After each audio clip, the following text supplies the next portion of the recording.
breaking news. We do have a Fox News alert. We're learning China has flown a pair of long-range nuclear-capable bombers around Taiwan for the very first time. And it happened less than a week before President-elect Trump took that congratulatory phone call, as has been described, from Taiwan's leader. Lucas Tomlinson is live at the Pentagon. He's part of the team breaking this story. Lucas, what do we know about this so far?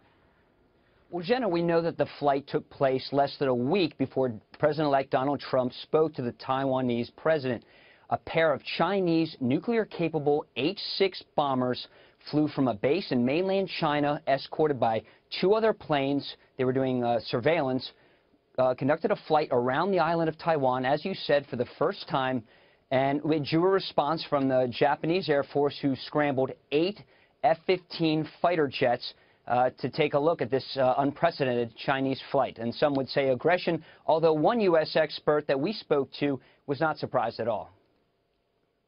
China has steadily built up a massive military capability in the area around Taiwan.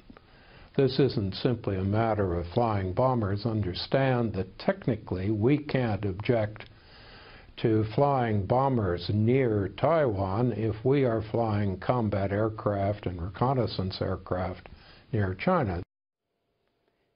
And, Jenna, this isn't, of course, the only threat facing the new president-elect and his administration. Russia continues to challenge the current administration. Just in the last few weeks, Russia has deployed anti-ship, anti-surface, and short-range ballistic missiles to Kaliningrad, a Russian enclave in Europe which borders Poland and Lithuania, and they're in range of many Western European capitals. Last week, I went out to the USS George H.W. Bush, a 100,000-ton warship conducting flight operations in the Atlantic Ocean, getting prepared for its next deployment.